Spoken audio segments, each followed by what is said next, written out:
Fala, Geraldo. Estando com os discípulos no Monte das Oliveiras, Jesus ouviu deles a seguinte pergunta: que sinal haverá da tua vinda e da consumação do século? O mestre, então, enumerou vários sinais indicadores do seu retorno à terra. Alguns sinais destes apresentados tiveram cumprimento inicialmente em Jerusalém e serviram como maquete ilustrativa dos acontecimentos do fim. Outros sinais, porém, estão se cumprindo agora, em nossos dias. Todos os dias lemos e ouvimos nos jornais, rádio e televisão inúmeros acontecimentos. Gigantesca tempestade de areia encobriu a cidade de Fênix, nos Estados Unidos. As imagens do fim do mundo. Impressionantes. Aparentemente, a nuvem de areia avança de maneira lenta sobre a cidade que fica no deserto do Arizona. São várias as tragédias.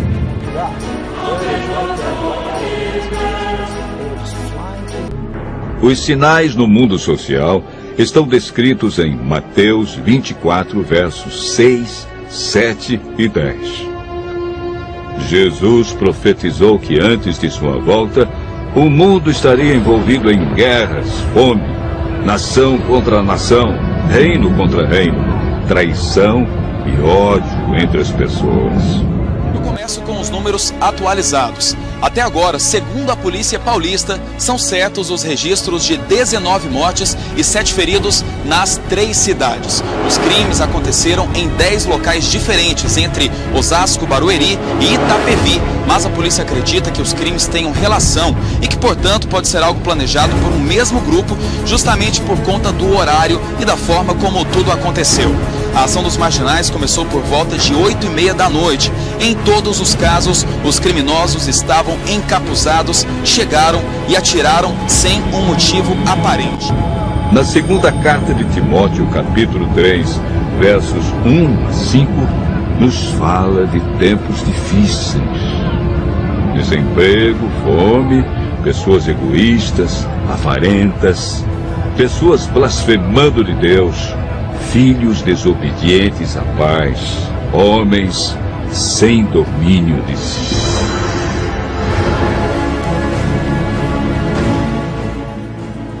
No dia 19 de maio de 1780, o sol escureceu. Esse dia ficou conhecido como o Dia Escuro. Na região leste dos Estados Unidos, tão densas eram as trevas que as lamparinas foram acesas ao meio-dia. A lua, embora fosse cheia, negou-se a iluminar. A ciência não conseguiu explicar esse fato sobrenatural, mas a Bíblia o apresenta como um dos sinais que antecede a vinda de Cristo.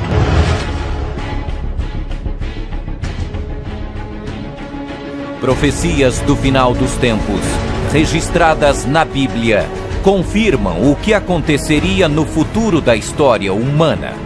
No livro de Lucas, capítulo 21, versículo 11, Jesus fala sobre o princípio das dores.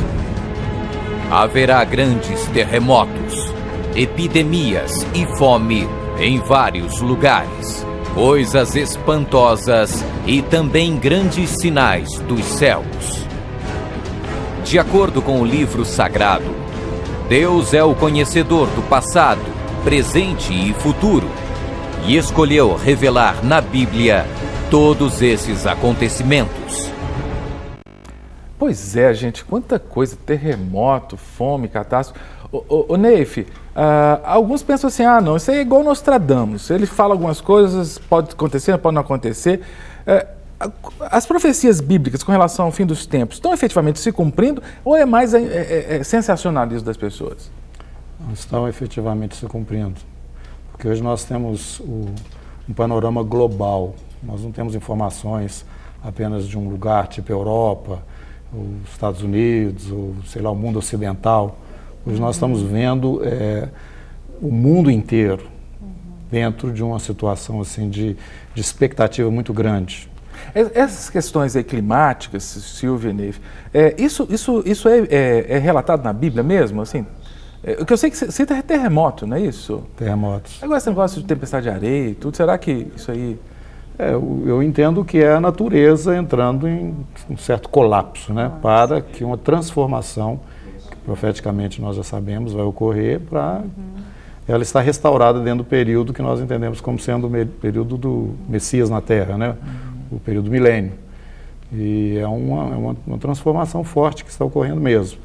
Isso está de acordo com a dentro dessas questões aí de quadro natural, outro dia, Silvia, eu ouvi uma mensagem de alguém que teve um sonho de uma tsunami que ia inclusive pegar o Rio de Janeiro.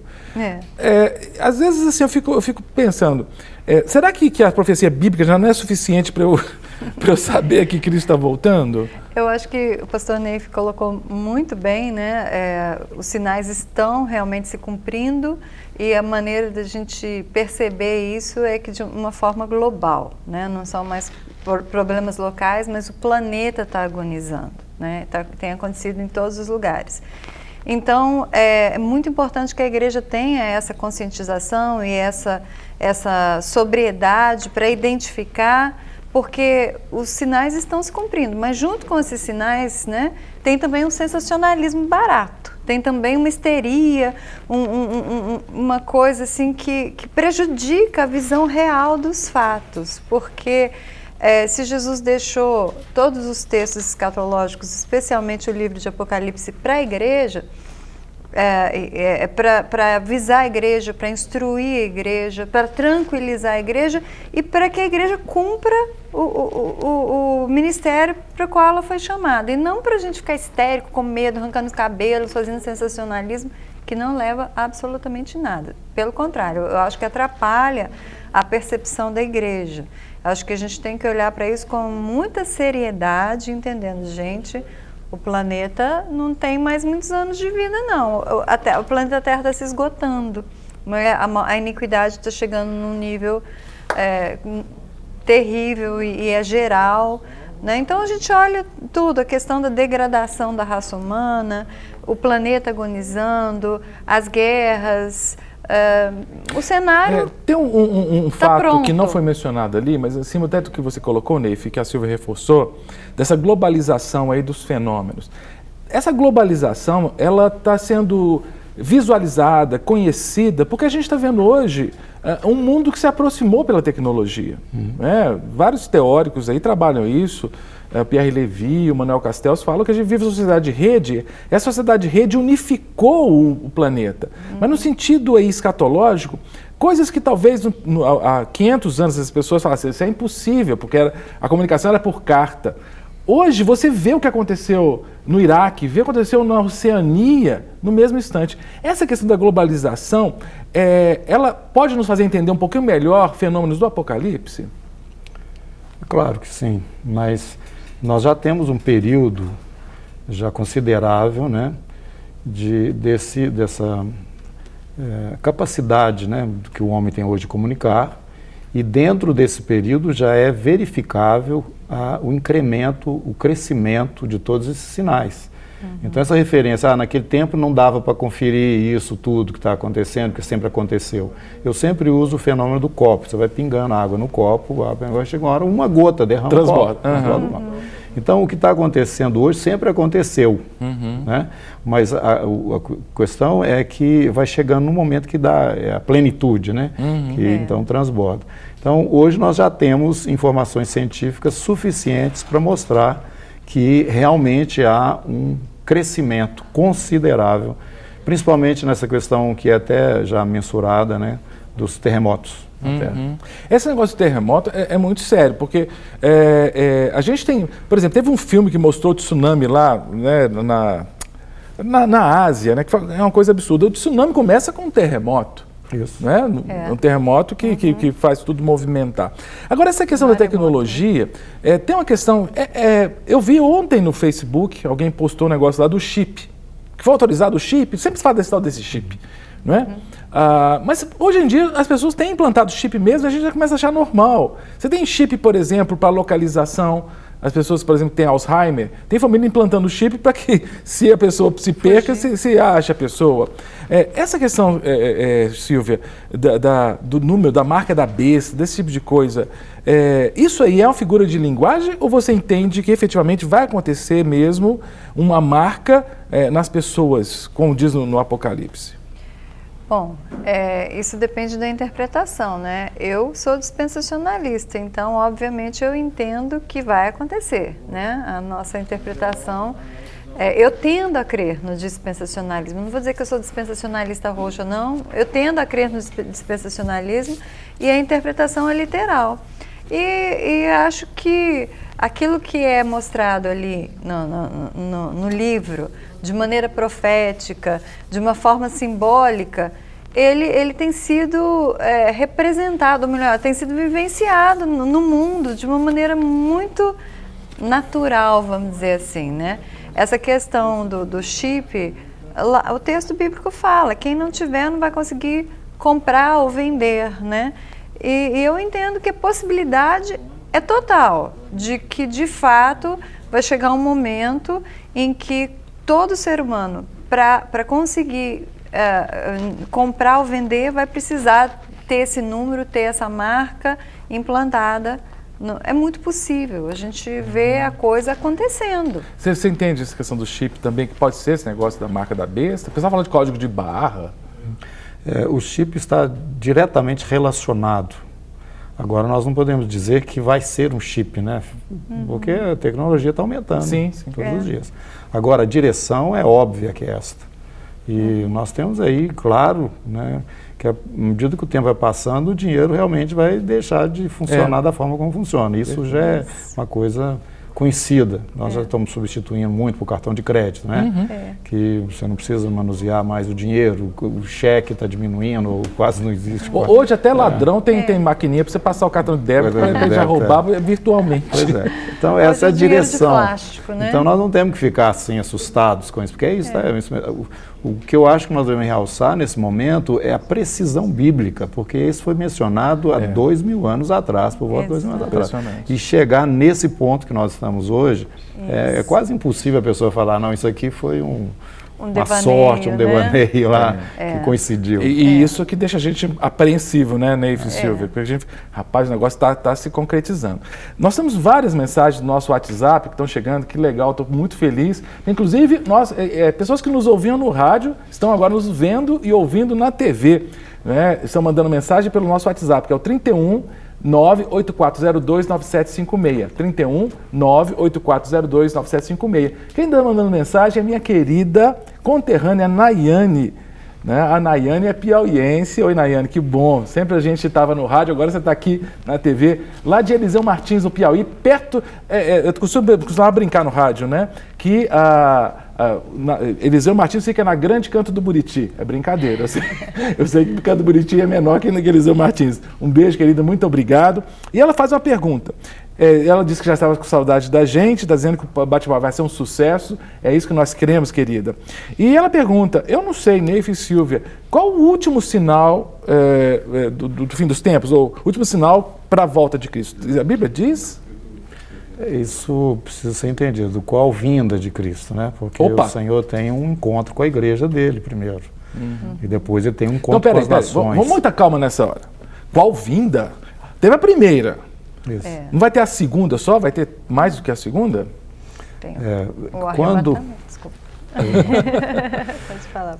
Quando Jesus estava voltando ao céu, ele falou para os discípulos que estava começando um novo período que não era conhecido por eles, não estava claro, pelo menos nas profecias, que é esse mistério, que é a igreja, começou a igreja.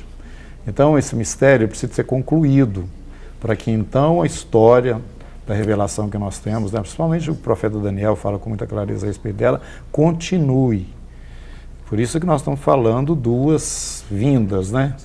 No caso, é uma só, mas primeiro o Senhor vai fechar esse período, né, na plenitude dos gentios. É aquela coisa que a Bíblia diz, que Jesus virá para arrebatar a igreja, é isso? Isso mesmo, arrebatar a igreja. Porque a igreja não estava revelada, dentro daquilo que era o conhecimento até então. Entendo. Pelo que os Mas tem alguma tinham dito. evidência desse arrebatamento da igreja? Assim, olha, tá para ser arrebatada? Tem. Qual seria a evidência? Aliás, eu acho que isso é muito importante de colocar, porque o tema de Paulo para a igreja em Tessalônica foi exatamente esse tema, a vinda de Jesus. E logo depois eles ficaram lá meio sobressaltados com relação a isso, e Paulo teve que escrever uma outra carta para eles, explicando, olha, não fiquem assim, assustados, preocupados, amedrontados, pensando que o dia do Senhor já chegou. E esse dia ele estava se referindo ao encontro da igreja com Jesus, a nossa reunião com ele. E na sequência ele então explica isso. Tem 2 sinais que precisam acontecer antes que então nossa reunião com eles aconteça. Vamos lá. O pastor Ney fiz isso para segurar você, para você não ir embora. Ele falou que Paulo cita 2 sinais claros que precedem a volta de Cristo, o arrebatamento da igreja. É isso. Isso. Pergunta, inclusive, da nossa ouvinte Nayane. Nossa ouvinte não, nossa telespectadora agora, né, Nayane? Telespectadora Nayane, lá do Piauí, de Eliseu Martins, no Piauí. Neif, eu também estou querendo saber. Dois sinais que são evidentes de que Cristo está voltando para arrebatar a igreja. O primeiro deles é a apostasia. O que é apostasia? A apostasia é o desvio da verdade. Né? Opa! A pessoa saiu do caminho, a grande apostasia. E hoje nós podemos ver isso com muita clareza. A igreja, no princípio, ela era um organismo. Hoje ela é vista como organização. Eita! Organização. Gente, se eu estivesse no rádio aqui, eu ia apertar aquele botãozinho assim da alfinetada ou do chicote. Isso é muito importante. A igreja era organismo, era corpo, né? Era percebido como um organismo. Hoje ela é percebida como organizações. Quase uma empresa. Quase isso. E algumas bem isso. Bem isso. Né? Então, isso mostra o desvio da verdade, a grande apostasia. Né? O mundo ocidental é conhecido como mundo cristão, mas olha o que é o mundo ocidental em termos de evangelho, né, bíblico, o que realmente nós e não é só, porque às vezes a gente tem aquele discurso, né, Silvio? Aí eu volto sempre para a história da igreja, né? De que a igreja romana se desviou, você tinha um católico romano nominal, você tinha um praticante, mas você tinha um nominal, que era a grande maioria. Hoje também na igreja cristã evangélica, dizendo o movimento veio do protestantismo, né, Silvia? Você tem um evangelicalismo, ou movimento evangélico nominal, né? Com certeza. Né? A maneira que o evangelho tem expandido, né, hoje em dia é bem questionável. A gente sempre brinca, né? Antes tinha, a pessoa falava, eu sou católica, aí você perguntava, é praticante, né? Hoje em dia tem que perguntar, eu sou protestante, eu sou evangélico, mas você é praticante? Tem que perguntar, né? Porque hoje em dia, infelizmente, tem evangélicos e evangélicos, muitos nominais, né? E isso aí é um sinal de apostasia, então as pessoas estão abandonando a fé, é isso? Estão negando a Cristo? Na verdade, não tem um compromisso verdadeiro com o Senhor, né? A igreja aqui do Apocalipse, né, a 7ª ali, que representa a nossa época, a igreja de Laodiceia, Jesus falou, né, você não é frio nem quente. Pelo fato de você não estar definido, né, estou já te vomitando da minha boca. Então, essa é a apostasia que eu entendo, Paulo estava falando, então. A grande apostasia, né, está acontecendo, e o outro é a própria manifestação do imperador mundial que vai surgir, que nós chamamos de anticristo. Ele vai vir o governo mas tem uma mundial. pergunta aqui, aí eu vou até trazer para a Silvia. Silvia, o Ney falou a manifestação desse grande imperador. Falou a segunda é a manifestação, não é isso? Né? A apostasia e a manifestação. Deixa eu procurar aqui, porque são várias as perguntas. A pergunta aqui é de Matheus Leme, do Robson. Muito obrigado, Robson, por ter mandado aqui a sua participação no WhatsApp, 98402-9756. Silvia, o Ney falou então dessas 2 evidências, né, de que Jesus está voltando. Uma seria a apostasia e a segunda a manifestação do anticristo. O Robson pergunta o seguinte, estão dizendo que o Michel Temer, nosso presidente, é o anticristo. Você acha que... eu já ouvi muito isso, Robson. Realmente foi bom você mandar essa pergunta. Você acha? Que eles falam até que ele é envolvido com movimentos aí não cristãos e tudo. Realmente a fama do nosso atual presidente não é das melhores nesse aspecto religioso, né? As pessoas falam muito acerca do tipo de religiosidade que ele é envolvido. Mas ele não tem essa projeção, não. O anticristo ele vai ser um líder de projeção internacional, mundial, como o pastor disse, né? Então, é alguém bem mais poderoso e que vai controlar a política mundial, né? O Michel Temer pode ser um ajudante, aí, um tipo, uma tipologia, mas que ele seja não, mas vai ser alguém muito mais poderoso eu que lembro, né, e nós, com certeza, a gente lembra dessa história do Gorbachev, lembra? Mikhail Gorbachev, na época... Da Guerra Fria. Da Guerra Fria. Na transição, ele tinha até uma mancha. É uma mancha, falava que era a mancha do anticristo, aquele negócio, a marca do anticristo. Depois começaram a falar que era o Papa, falaram que era o João Paulo II, que ele ia ressuscitar. Vocês acham que o anticristo já está por aí, ele apenas não se manifestou? É uma opinião, é claro, né? O que vocês pensam? Eu creio que ele já está por aí, sim. Sério? Sério. Misericórdia. E o surgimento dele não é de uma hora para outra, ele é progressivo. Eu tenho, assim, por mim que essa preocupação não precisa existir com relação ao Michel Temer, pelo fato da profecia que Daniel traz para nós, mostrar o vínculo deste último grande governo que vai surgir na Terra com o antigo Império Romano. Então, os nossos olhos devem não estar voltados para a Europa. Eu acho isso, em primeiro lugar, precisa de ter essa referência. Segundo, volta a fita aí. Como é que é o negócio? Ele tem que ter um vínculo com o Império Romano? Império Romano. Exato. Então,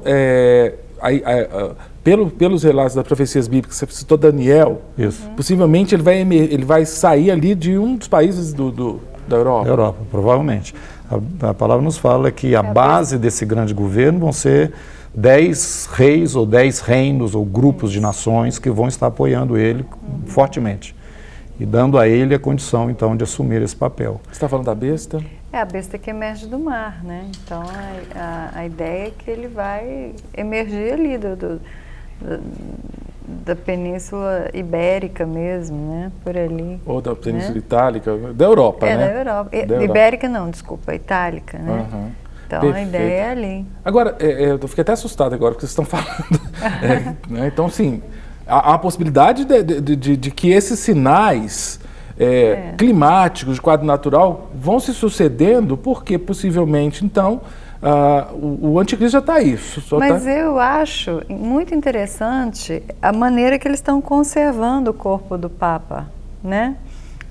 Eu nunca vi um corpo ser conservado do jeito que ele está sendo conservado. 24 horas televisionado. Para que vigia um corpo 24 horas por dia? Não é estranho isso? Eu acho que tem algumas coisas acontecendo que, assim, a gente não pode afirmar, né? Eu não ouso afirmar, eu acho que eu não tenho condição de afirmar isso, mas que é, no mínimo, muito interessante, né?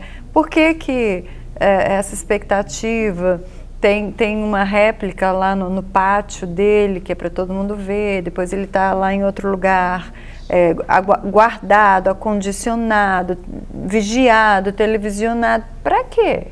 Eu acho que tem algumas coisas assim que são interessantes. Pois é, então a apostasia e manifestação. Manifestação, a palavra é manifestação.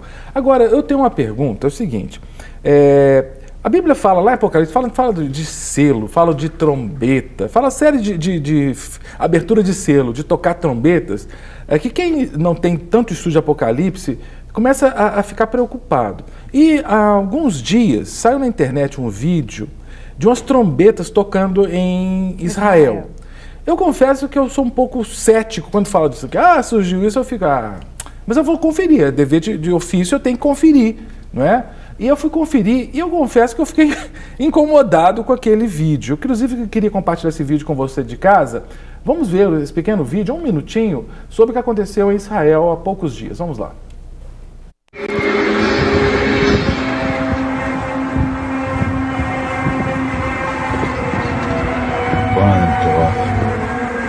מה איפה זה מגיע?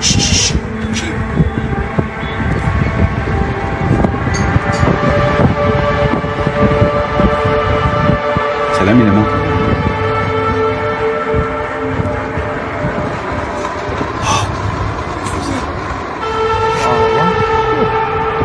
תביא את הטלפון.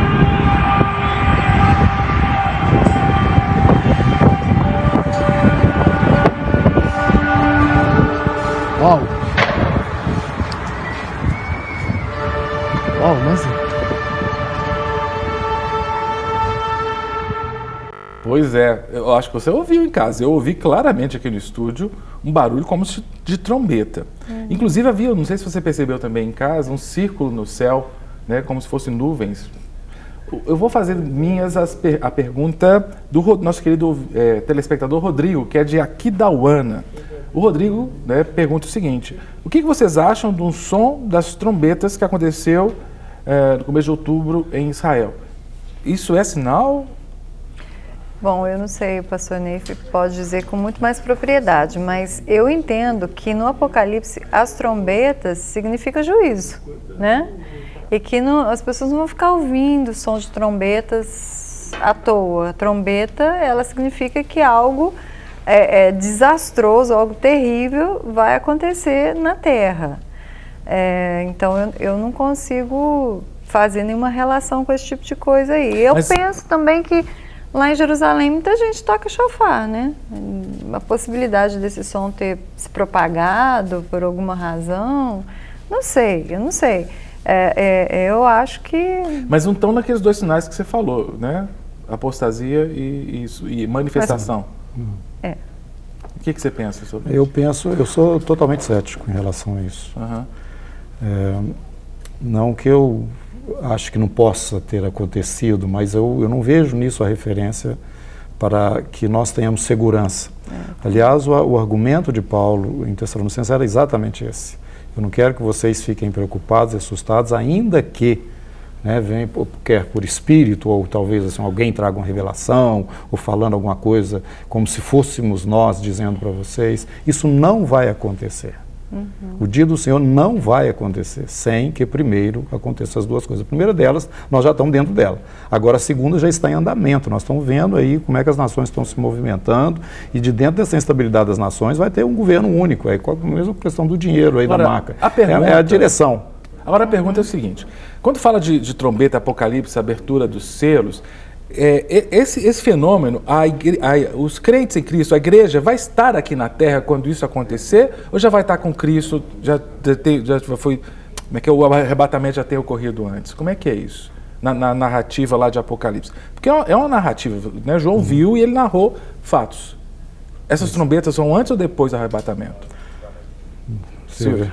Bom, isso depende muito da sua posição escatológica, né? Eu sou pré-tribulacionista, então eu creio que a igreja só vai ouvir uma trombeta, uma única trombeta, que é aquela do arrebatamento.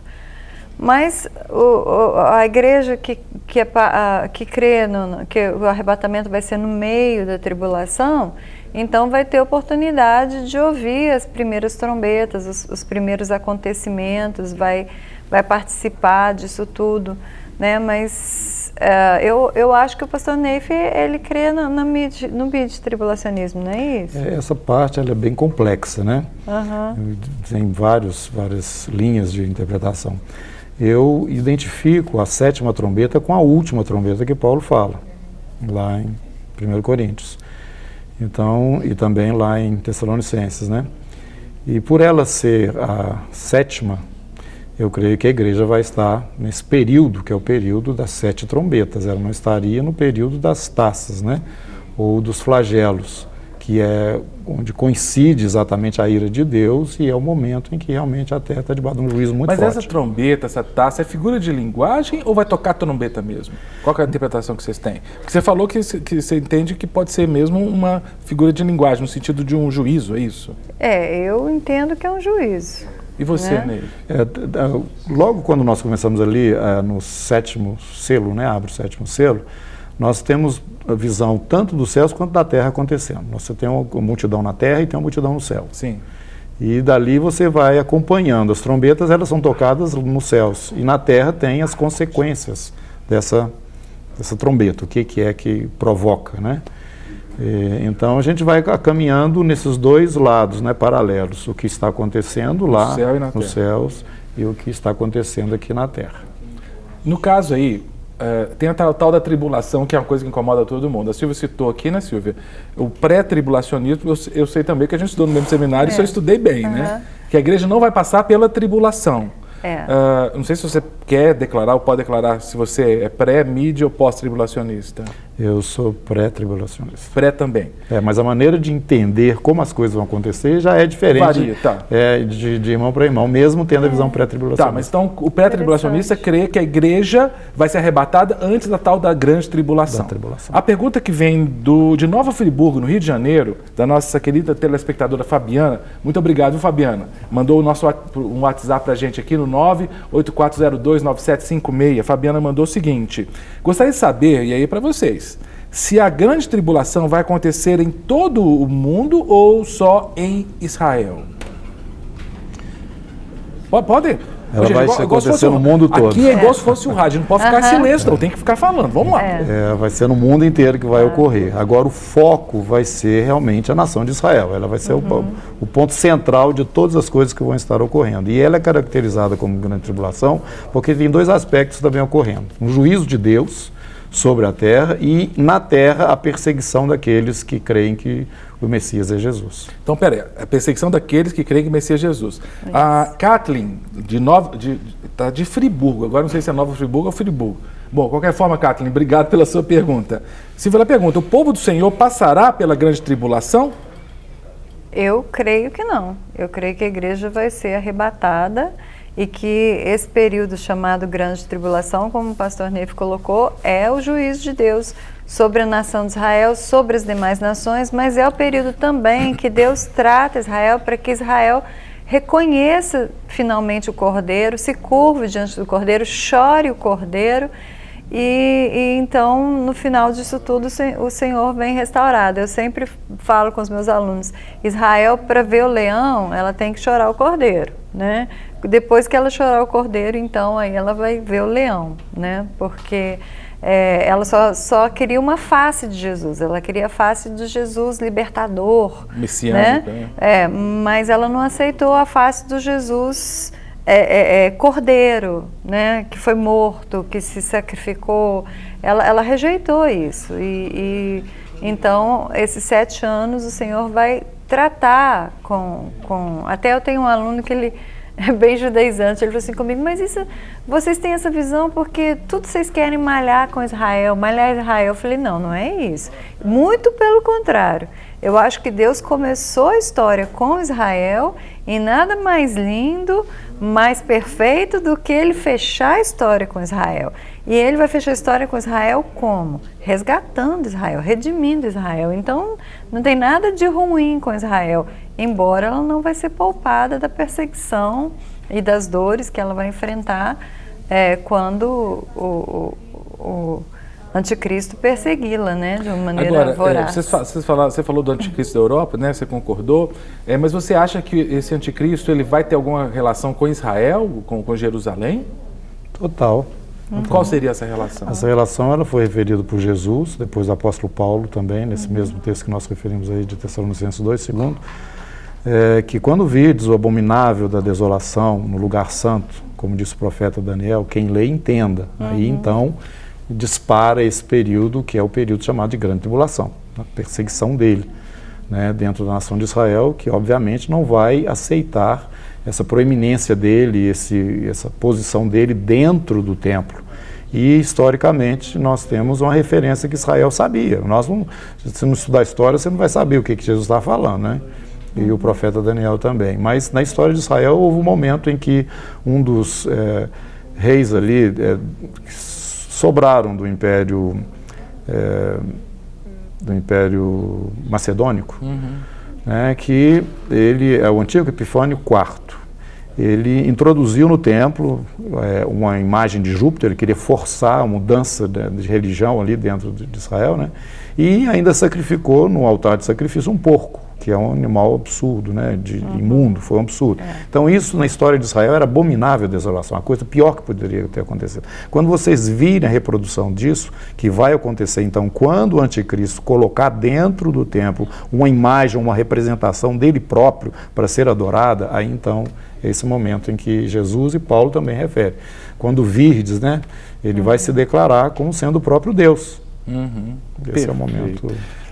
A gente falou de arrebatamento da igreja aqui, tem uma das pessoas que está vendo o programa, ela perguntou o seguinte, ela chama-se Vanessa, ela é da Colômbia. A Vanessa pergunta o seguinte, fala de igreja, que a igreja vai ser arrebatada. Igreja, o que é? São as instituições, o prédio? Não. O que a igreja vai ser arrebatada? Igreja, a verdadeira igreja de Jesus somos nós, são pessoas, né? Todo aquele que aceitou Jesus como seu único e suficiente Salvador, arrependeu dos seus pecados, creu em Jesus, recebeu a lavagem, a purificação pelo sangue, essa pessoa então ela é redimida, ela é lavada, ela é perdoada e ela é selada pelo Espírito Santo. E a partir daí ela é nova criatura, né? Então são as pessoas que passaram por esse processo. Estando dentro da igreja protestante, estando dentro da igreja católica, estando fora, hoje em dia... Fora da organização. Fora de uma instituição, mas pessoas que chegam a compreender a mensagem de salvação, a mensagem da cruz, aquelas pessoas que verdadeiramente creram na cruz de Jesus, Jesus como seu único e suficiente Salvador. Não pode ter corredentora, a lei, outra pessoa, não pode ter corredenção. Jesus é o único e suficiente Salvador. Todas as pessoas que compreendem isso, recebem esse perdão, são lavadas, purificadas e se tornam igreja. Essa é a igreja verdadeira, que está dentro, a igreja invisível, ela está dentro das igrejas visíveis. Mas o que vai subir é essa igreja invisível. Então vai ter missa, vai ter culto domingo aí, que metade da igreja não vai estar lá porque Jesus já arrebatou. Ô Neif, tem uma pergunta aqui. Hoje, eu acho que vai ter que ser o primeiro de vários programas, porque a gente falamos de besta, falamos de anticristo, falamos de tribulação, de arrebatamento da igreja, e agora falar de milênio. Nós estamos bombando o Piauí. Um beijo para todos os meus queridos piauienses, terra da minha mãe. E agora o Marcelo, lá de Picos do Piauí. Marcelo manda a seguinte pergunta, para vocês dois, mas como você respondeu de arrebatamento, essa vai para o Neif. Ele perguntou, vocês creem, né? Vocês creem no milênio literal ou simbólico? Em Marcos 1,15 diz que é chegado o reino de Deus. Será que o milênio já está acontecendo? Boa pergunta, Marcelo. Isso aí dá muita discussão. Nós temos amilenista, pré-milenista, pós-milenista, milênio literal, Neif, e aí se a Silvia quiser também, fica à vontade. O reino está acontecendo, mas milênio não. Então, peraí. A gente está vendo o reino, mas não está vendo o milênio. Não. Que reino a gente está vivendo? Todos aqueles que reconhecem, como a Silvia falou, Jesus como Filho de Deus, como quem ele diz ser, essas pessoas são incluídas dentro do reino de Deus, naturalmente. A igreja faz parte desse reino, ela está dentro do reino. Jesus fala, o reino está em vós. Vocês não estão vendo ele visivelmente, porque ele ainda não foi estabelecido. Mas ele vai ser estabelecido sim. Quando Jesus estava diante dos seus juízes lá, que estava sendo julgado, né? Ele falou, vocês vão ver o Filho de Deus vindo nas nuvens, vocês vão me ver vindo nas nuvens com os anjos de meu Pai. E eles entenderam o que significava, porque, na verdade, Jesus foi crucificado porque ele era rei. Entendi. E o próprio Pilatos entendeu isso, né? Então, ele foi rejeitado por Israel na condição do Messias mesmo, rei de Israel, mas ele vai vir para estabelecer o seu reino na terra. Ele não vai entrar em Jerusalém como ele entrou montado no jumentinho mais.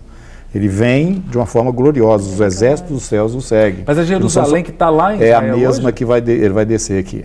É a mesma. Ele mesmo falou, não jureis por Jerusalém porque é a cidade do grande rei. Então o pessoal que coloca essa questão de Israel, Jerusalém, orar para Israel, não está errado não, né? De maneira alguma. A Bíblia manda, né? Manda. Perfeito. Você crê no milênio literal, né, Silvia? Creio no milênio literal, com certeza. As pessoas, elas anseiam por ver um reino de justiça e paz, né? E só Jesus tem esse poder. A gente tem muita dificuldade de crer que as coisas podem acontecer aqui. E eu sempre falo com os meus alunos, nós temos uma herança helenista muito forte, uma herança platonista muito forte, que para ser perfeito tem que estar longe, tem que estar no mundo das ideias. Mas Jesus, ele incorporou, né, a humanidade perfeita. Jesus é o segundo Adão. E Deus, eu sempre falo, Deus quando criou o homem para viver aqui, ele criou aqui nesse mundo, e ele criou aqui uma humanidade perfeita e eterna. Ele criou aqui na Terra. Mas a gente hoje, por uma herança helenista, por uma herança platonista, A gente não, para ser céu, para ter perfeição, tem que ser lá nas nuvens. Mas Deus criou o paraíso, foi na terra, né? Então eu creio que Jesus, como segundo Adão, ele vem para resgatar todas as coisas, inclusive o domínio da terra, né? Perfeito. Para receber todas as novidades do canal, inscreva-se. E se curtir o vídeo, clique em gostei. Aproveite para acompanhar a Rede Super nas redes sociais.